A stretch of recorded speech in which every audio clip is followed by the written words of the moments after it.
Bonjour à tous. Alors, je suis très heureuse de vous retrouver sur Facebook. Bon, c'est un petit direct qui est spontané. J'avais prévu de le faire, mais je ne savais pas à quelle heure je serais disponible. Donc voilà, je ne vous ai pas prévenu pour qu'il n'y ait pas d'attente ou voilà.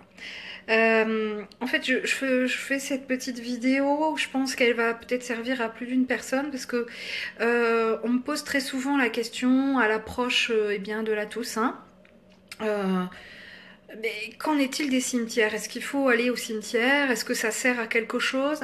Est-ce que il y a un rythme pour y aller? Est-ce qu'il faut y aller souvent? Est-ce que si j'y vais pas parce que j'habite loin, est-ce que c'est grave? Enfin, voilà, j'ai souvent des questionnements divers autour de ça, et donc je me permettais de faire une petite vidéo, alors que j'ai appelé, pour dédramatiser un peu la chose, cimetière hors notre cimetière. Alors déjà, ce que je voudrais vous dire, c'est que euh, dans tous les cas, quoi que je puisse vous dire, ça reste quelque chose de très personnel. C'est-à-dire que aller au cimetière ou ne pas y aller, c'est un choix qui vous appartient. Et personne, pas même moi, ne peut vous dire il faut ou il ne faut pas. Parce que c'est quelque chose qui est interne à vous. Maintenant, je vais vous donner, je vais dire la version un petit peu spirituelle des choses et vous expliquer, de par mon humble expérience, ce que je sais de la part des défunts quant au lieu eh bien, de repos, on va dire. Hein. Alors, il faut déjà savoir que, et je l'ai déjà dit, je le dis régulièrement, mais je pense que c'est important que vous puissiez le comprendre, les défunts finalement sont passés, entre guillemets, de l'autre côté du miroir. Ils sont devenus ou redevenus, ou enfin, euh, ils utilisent ça en tout cas en grande partie, énergie. C'est-à-dire que ils avaient utilisé une enveloppe corporelle pour faire passer cette énergie. Et donc là, cette enveloppe corporelle n'existant plus, l'énergie continue d'exister, hein, mais hors corps. C'est ce qu'on appelle la désincarnation au moment où l'on décède, au moment où l'on meurt. Euh, donc, je veux que vous compreniez bien que même si j'ai conscience que c'est pas si simple que ça à conceptualiser, mais leur énergie est toujours existante. Hein, et on le voit, enfin on l'entend très souvent des défunts qui disent mais je ne suis pas mort. D'ailleurs ils nous font assez souvent coucou dans les vidéos, enfin en tout cas dans les miennes, pour qu'on comprenne bien qu'ils ne sont pas morts. Hein, donc c'est important, je pense, de respecter aussi ça et de finir enfin par y croire. Donc ils sont toujours auprès de nous, ils sont toujours énergie, etc. Alors, s'ils sont toujours auprès de nous, ils sont un peu tout et partout, ils cohabitent avec nous, ils voient certaines choses. Alors, si on va dans ce sens-là, quel intérêt d'aller au cimetière? euh, Si ce n'est les traditions religieuses, si ce n'est le regard de la famille qui pourrait éventuellement vous dire la tombe n'est pas entretenue, c'est honteux, elle y va jamais, enfin.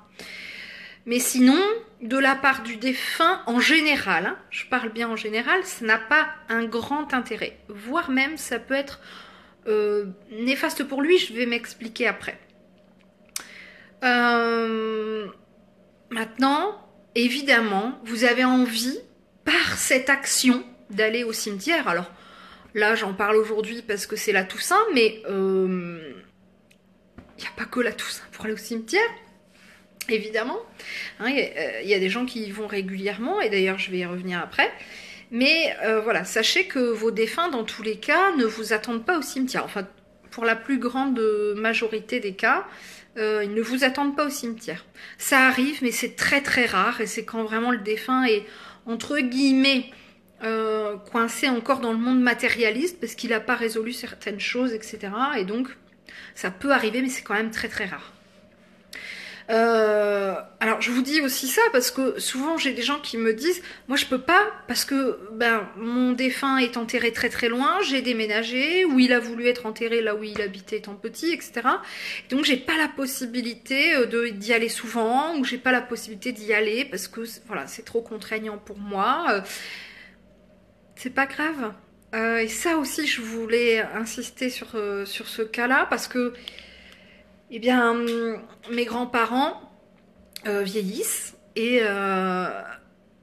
ben là, cette année, c'est la première année où ils ne peuvent pas aller au cimetière parce qu'ils ont des difficultés à marcher, parce que mon grand-père vient d'avoir un souci de santé et donc euh, bah, ça peut être douloureux aussi hein, de se dire mince, bah, je laisse mes propres parents tout seuls, mais il faut bien comprendre que le plus beau des cimetières, c'est votre cœur finalement. Et je vais dire, si vous avez envie de faire quelque chose pour eux parce que vous ne pouvez pas y aller, parce que techniquement c'est pas possible pour vous, alors allumez-leur une petite bougie, éventuellement peut-être devant un cadre photo, et avec tout votre cœur, envoyez-leur plein d'amour et dites-leur peut-être même à voix haute, pourquoi pas, combien vous les aimez, ou alors écrivez-leur une petite lettre, un petit mot que vous mettez à côté de la bougie. Ça aura un impact peut-être même bien plus important que d'aller déposer une gerbe de fleurs sur une pierre tombale. Je dis pas que ça n'a pas d'importance d'aller au cimetière, hein. Attention, j'insiste sur ça, je vais y revenir un petit peu après, mais euh, ça n'est pas la seule façon de rendre hommage aux défunts. Voilà, c'est ça ce que je veux surtout vous dire. Évidemment, je respecte tout à fait la façon de faire de chacun. Ce qui me gêne un petit peu, bon là j'allais rechercher ma fille au boulot et puis ben devant le cimetière il y a des dizaines enfin ouais, des dizaines, des centaines de pots de fleurs à vendre. Et ce qui est dommage, c'est que c'est ce qu'on disait avec mon époux, c'est devenu malheureusement commercial. Et ça me gêne un petit peu quoi. Le fait que ça puisse devenir un outil de vente, c'est un petit peu... Ouais, bon. Après, voilà, chacun fait comme il en a envie, et puis ça reste une tradition aussi, hein. Et puis voilà, c'est parfois aussi une belle occasion de se retrouver en famille. Ou alors je vois qu'il y a un petit jeune homme qui est pas très content de la vidéo, ben je vous invite à ne pas la regarder, c'est pas un souci, hein. Mais bon, voilà, propager des têtes comme ça, furieuses, je suis pas convaincue que ce soit le bon endroit. Merci de nous avoir quittés. Euh, alors, bon, finalement, ça l'amuse, peut-être c'est dommage, mais bon. Ce que je voulais dire aussi, c'est que, eh bien, parfois, c'est difficile d'aller au cimetière pour des raisons non pas matérielles ou de santé, mais des raisons émotionnelles, parce que c'est trop fort, parce que ça remue. Et alors là, j'ai envie de vous dire, surtout ne vous forcez pas à aller au cimetière. Euh, Faites-le quand bon vous semble, comme bon vous semble. Si vous avez envie d'être tout seul, tranquille, chez vous, posé, sans que personne puisse vous regarder, alors faites-le. Faites-le comme ça vous semble être le mieux, mais vraiment, je trouve que c'est une démarche qui doit être personnelle. Et puis je voulais terminer en expliquant que la fréquence de visite, on va dire, au cimetière n'est pas forcée d'être régulière. Vous n'êtes pas obligé d'y aller une fois par mois ou une fois par semaine ou j'en sais rien, tous les trimestres. Euh, c'est pareil, c'est propre à chacun. N'hésitez pas à y aller lorsque vous avez voilà, besoin, envie, lorsque c'est important pour vous, une date spéciale. Par contre, c'est vrai qu'il est important de bien se rappeler que lorsque quelqu'un décède, je vous l'ai expliqué tout à l'heure, il entre guillemets redevient, on l'est déjà, mais énergie, ou en tout cas il devient uniquement énergie. Et eh bien, de l'autre côté, il va essayer de s'élever. Hein, je vous l'ai expliqué, on vient sur Terre pour évoluer. Quand on est arrivé de l'autre côté, il faut en faire quelque chose de tout ça, de tout notre passage, toutes nos expériences. Et donc, on va essayer de s'en servir pour avancer. Et parfois, les défunts peuvent être... Comment je peux vous expliquer ça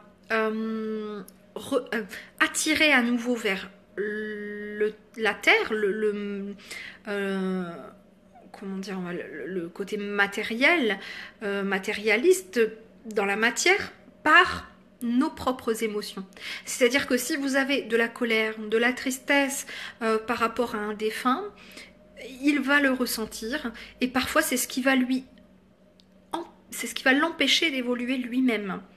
Je me souviens d'une séance, alors bon, c'est un défunt c'est une personne qui était décédée assez récemment, donc bon, il faut aussi lui laisser le temps, mais qui restait à côté de sa conjointe parce qu'elle avait beaucoup de chagrin. Et on ne peut pas lui en vouloir d'avoir beaucoup de chagrin, on ne peut pas l'empêcher. Mais voilà, son défunt ressentait qu'elle avait besoin de lui, donc il restait à ses côtés. C'était son choix, mais ce qui est dommage, c'est que voilà, ça peut l'empêcher d'évoluer. Alors quelqu'un qui irait toutes les semaines ou tous les jours, tous les 2 jours au cimetière, je peux comprendre le besoin d'être proche de son défunt, je l'entends tout à fait. Mais c'est pas forcément la meilleure des façons. Et puis, il faut bien vous dire que si vous allez au cimetière en versant votre larme, lui va le voir, il va le ressentir. Et ça peut le gêner dans son évolution. Alors que si vous lui envoyez de l'amour, de la reconnaissance, si vous évoquez tous les bons souvenirs que vous avez eus avec cette personne, je pense que c'est le plus bel hommage que vous puissiez lui rendre. Alors je ne suis pas contre les chrysanthèmes, mais je pense réellement qu'une jolie lettre, même que vous garderez, pourquoi pas dans un tiroir, pour moi ça a le même effet, peut-être même bien plus joli qu'un chrysanthème jaune ou orangé sur une tombe. Bon, voilà, maintenant, évidemment, je comprends le besoin de fleurir la pierre tombale, qui parfois est aussi une stèle familiale, hein, donc c'est un lieu aussi de recueillement, et je le comprends tout à fait. Hein, mais voilà, en tout cas, je voulais surtout que cette vidéo puisse servir, comme à mes grands-parents, voilà, je les chéris très fort dans mon cœur et je pense à ma grand-mère avec beaucoup d'émotion parce que se voir vieillir c'est pas simple et se dire c'est trop compliqué pour moi de marcher jusqu'à la tombe de mes parents, ça peut être pénible à vivre et je pense que d'autres personnes comme mes grands-parents aujourd'hui n'ont pas pu se déplacer parce que trop loin, parce que malade, parce que avec un handicap et voilà, je pense qu'il est important aussi de entre guillemets déculpabiliser toutes ces personnes qui auraient des difficultés à se déplacer dans le lieu du cimetière. Alors je parle du cimetière, mais évidemment ça peut être aussi des cendres qui seraient entreposées dans un funérarium, ça arrive aussi. Voilà, je voudrais que ces personnes comprennent que finalement le défunt n'est pas là. Le défunt est tout autour de vous. J'espère que cette vidéo vous aura servi. N'hésitez pas à la partager à d'autres personnes qui pourraient être en deuil et qui auraient besoin peut-être de ces quelques minutes de réflexion et peut-être de réconfort par rapport à cette thématique. Je vous embrasse très très fort. Et puis je vous dis à très vite parce que mes vidéos vont reprendre. Je vais mieux. Bon, même si j'ai à nouveau mal à la gorge, mais bon, ça... à la limite, je fais avec. Je lirai vos commentaires après, mais je trouve que c'est très intéressant que vous puissiez interagir comme ça dans les directs. Et puis que vous puissiez interagir aussi entre vous. Alors le petit jeune homme finalement a changé ses têtes grimaçantes en cœur. Je l'en remercie, même si c'est un peu déstabilisant de voir ça défiler tout le long de la vidéo. Voilà, je vous remercie toujours aussi de votre fidélité et puis de votre patience. Allez, prenez bien soin de vous, profitez de votre journée si vous ne travaillez pas. À très bientôt.